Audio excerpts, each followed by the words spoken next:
매일 아침 하나님과 함께 누리는 하늘의 양식 오늘 만나.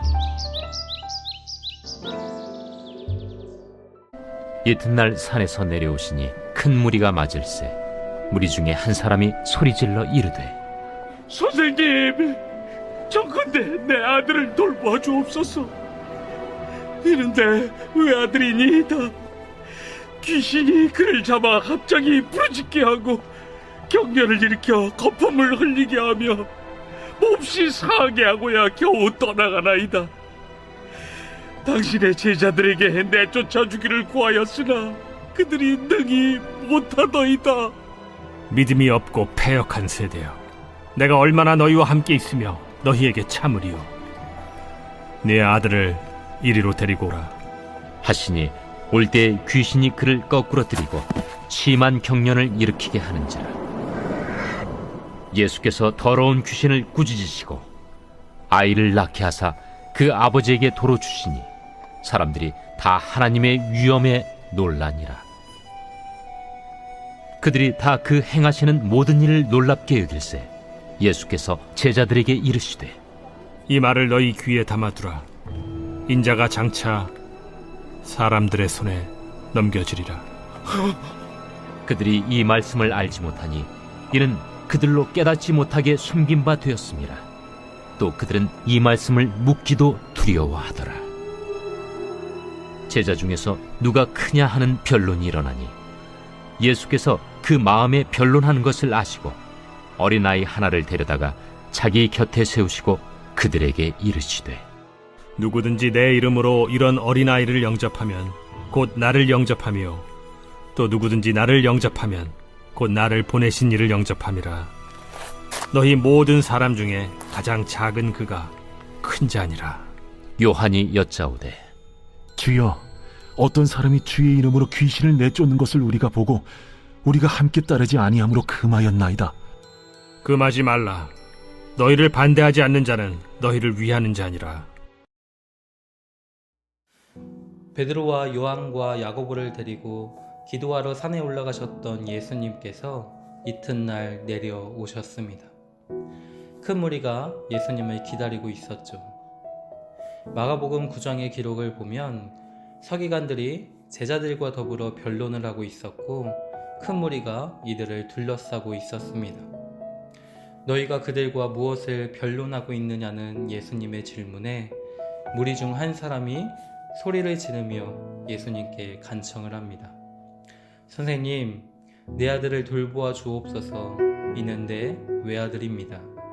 귀신이 그를 잡아 갑자기 부르짖게 하였고 경련을 일으켜 거품을 흘리게 하며 몹시 상하게 한 뒤 겨우 떠나갑니다.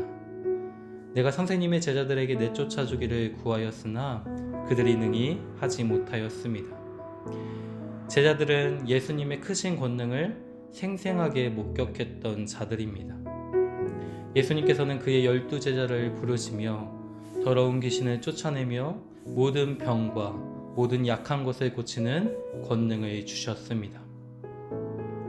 예수님은 그들을 이스라엘 집에 잃어버린 양에게로 보내시며 천국 복음을 전파하게 하셨고 병든 자를 고치며 죽은 자를 살리며 나병한 자를 깨끗하게 하며 귀신을 쫓아내되 너희가 거저받았으니 거저주라 명령하셨습니다.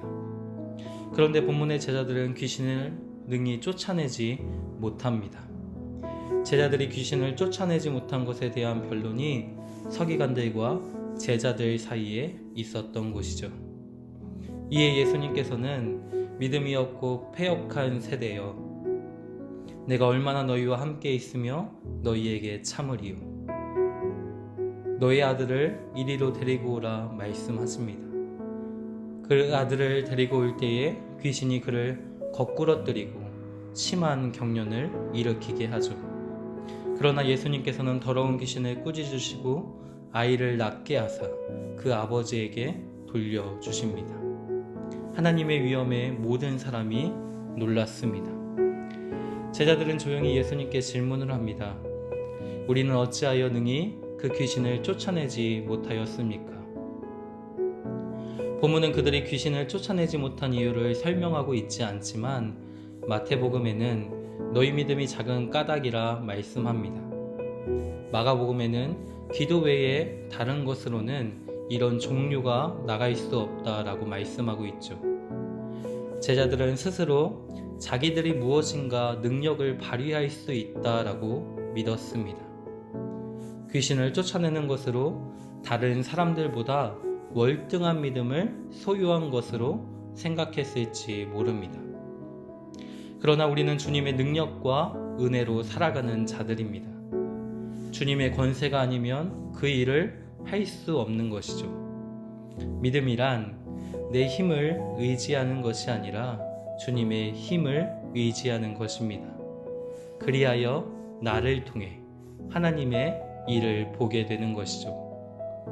사도행전 3장을 보면 나면서 못 걷게 된 이가 나사렛 예수 그리스도의 이름으로 일어나 걷게 되는 일이 베드로와 요한을 통해 일어납니다. 백성들은 사도들을 주목하게 되었죠. 그러나 베드로가 무엇이라 말합니까? 이스라엘 사람들아, 이 일을 왜 놀랍게 여기느냐? 우리 개인의 권능과 경건으로 이 사람을 걷게 한 것처럼 왜 우리를 주목하느냐? 예수로 말미암아 난 믿음이 너희 모든 사람 앞에서 이같이 완전히 낫게 하셨느니라. 병고침은 우리의 개인의 권능과 경건으로 일어나는 일이 아닙니다. 병고침이 믿음의 우월함을 증명해 주는 것이 아닙니다. 믿음은 주인이 바뀌는 것입니다. 내가 아니라 주님의 주인 되심을 인정하는 것이 믿음입니다. 참 믿음을 소유한 자는 주님을 바라봅니다. 자신을 부인하고 주님이 내 안에 사시는 삶을 간절히 갈망합니다. 마가복음의 기록을 보면 귀신 들린 이 아이의 아버지는 아들의 상황을 예수님께 아뢰이며 그러나 무엇을 하실 수 있거든 우리를 불쌍히 여기사 도와주옵소서 간청합니다. 우리를 불쌍히 여기사 도와주옵소서. 나의 믿음 없는 것을 도와주옵소서. 이렇게 끊임없이 우리 자신을 부인하고 주님만을 바라보는 것, 이것이 믿음입니다. 자기를 부인하고 내 힘이 아닌 하나님의 은혜를 요청할 때 그 속에 하나님의 나라가 임합니다. 허물과 죄로 죽었던 자들이 그리스도와 함께 살아나는 일들이 일어나게 됩니다. 믿음과 기도를 자신의 의를 드러내기 위한 수단으로 사용하는 자들을 향해 주님은 믿음이 없고 패역한 세대라 꾸짖으십니다. 제자들과 같이 누가 크냐라는 변론은 아무런 의미가 없습니다. 너희는 그 은혜에 의하여 믿음으로 말미암아 구원을 받았으니 이것은 너희에게서 난 것이 아니요 하나님의 선물이라. 행위에서 난 것이 아니니 이는 누구든지 자랑하지 못하게 함이라. 누가 크냐가 아니라 우리를 불쌍히 여기사 도와주옵소서. 나의 믿음 없는 것을 도와주옵소서. 간구할 수 있는 우리의 삶이 되시길 주님의 이름으로 축원합니다.